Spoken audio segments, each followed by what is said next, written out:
my friends, Mrs. C here. I am so excited today to show you about our bees. And that's why this video title is Bees to Blossoms, because it's about 10:30 in the morning right now on a Saturday. We're, let's see what the date is. Oh my goodness, it's August 1st. I can't believe it. So many things have happened. And as you can see, the plants, let me show you, they are so excited, the pumpkin plants. They are growing. We've got blossoms all over the place. But I brought you out here on in the middle of the morning because right around 10:30, something begins to happen. Before early in the morning, all of the blossoms are open, wide open, because they want the pollinators, our bees, to come and visit them. Now, as the day gets hotter and hotter, the blossoms begin closing up for the day until the next morning. So let's see if we can find some bees busy at work and some of our blossoms that are still open. So, oh my goodness, I see something right here. Let's dig in close. I don't want to disturb those bees too much, but I want you to be able to see. Wow, look at that. Do you see what that bee is doing? Amazing. And let's look at all these different blossoms in here. I see tons of them. And yep, oh look, there's even 2 bees in here, plus another bug that's a pollinator.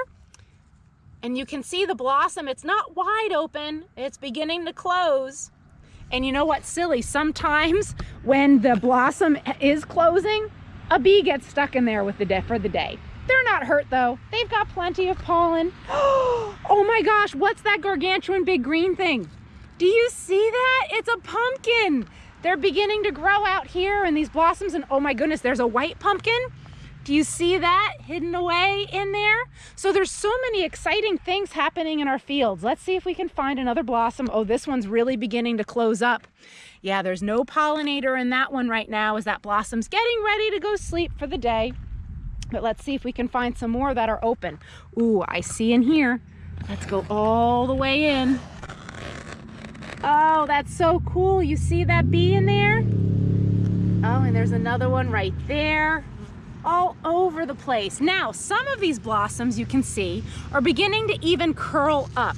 And that's okay because there's actually 2 types of blossoms out in the field. There's a male blossom and a female blossom. Isn't that crazy that even parts of plants are considered male and female? So the male blossoms have the pollen, and they then fall off after the bee goes through and gets the pollen. The female blossoms actually have nectar in them. The pollen is brought to them by the bees, and those are the blossoms that once they're pollinated, turn into pumpkins. So let's see if we can find something else here so I can show you. Oop, there's another blossom that's closing up today. Oh, there's another pumpkin. How cool, right? They're all green right now. Now they won't stay green. Any pumpkin that is green, look how big this is.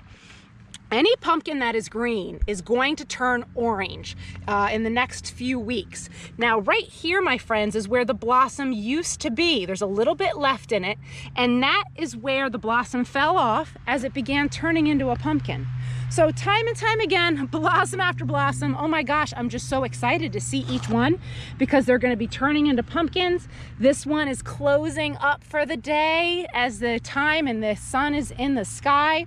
But you see how this blossom, it's getting ready to even fall off. And that's okay because when that blossom begins falling off, we know that that's a female blossom that's turning into a pumpkin. So how cool. So this is where our bees end up. As you've seen, we're gonna go check out where these bees come from at the beehive and where they live. Come with me, let's go discover. All right, so I have Nico here with me. Nico wave, you waving? All right, awesome. So Nico is my son, he's 15 years old. This summer he's learned to drive all kinds of different farm equipment we're excited to show you. But today, Nico's gonna be our chauffeur as we head on down to see the beehives. Yes. All right, let's go see the beehives.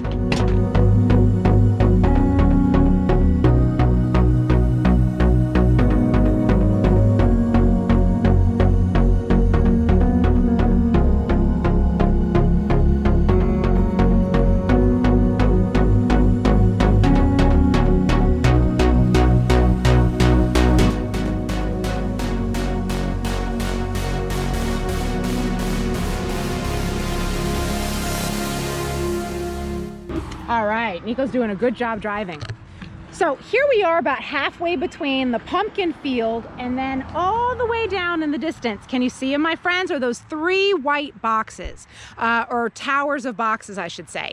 That is where thousands and thousands of bees live in 3 different separate bee colonies. And these bees go through our strawberry fields that we have in front of us, and there's no blossoms in our strawberries right now, all the way up to past that tree line into our awesome pumpkins. So bees fly a lot of places, and their wings, oh my goodness, they are very, very strong, so that the bee is able to get from its hive up to the pumpkin field where the blossoms, pollen, and nectar are.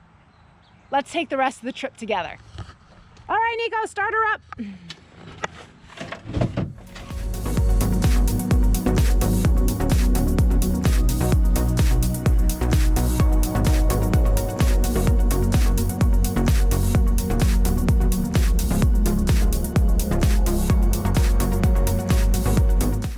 We made it out here with Nico's awesome driving, so thank goodness. So I am going to be walking carefully to the hives, but it is very, very important that we're respectful of bees and their habitat. So whether it's a honeybee hive, or maybe you have some yellow jackets or a different kind of bees that they're not honey collectors in that way, that you need to be careful, always make sure safety comes first. So as you can see, I'm standing back from our 3 hives quite a bit. The hive all the way to the right, that's actually been with us for a few years. A queen bee can live up to 3 to 5 years, which is crazy. And then the hive would produce a new queen bee to take over. The other 2 on the left and the center, they're just brand new hives with us this year. But what's interesting is a worker bee, and those are all the worker bees that you see flying in and out of the hives right now. A worker bee only lives 5 to 6 weeks. And in that time, that worker bee creates about 1/12 of a teaspoon of honey. Not very much. But we have thousands of bees, thankfully, and a beehive creates about 2 to 3 times the amount of honey it actually needs to survive. So as humans, we are not hurting the bees or the hive as long as we leave enough honey behind. When we take the honey, oh my gosh, I love it. On things like baklava, oh, if you haven't had that, that's a good honey dessert. So anyways, my friends, this is, and let's see how gently, carefully, and closely I can get without disturbing the bees. And let's just watch them for a moment.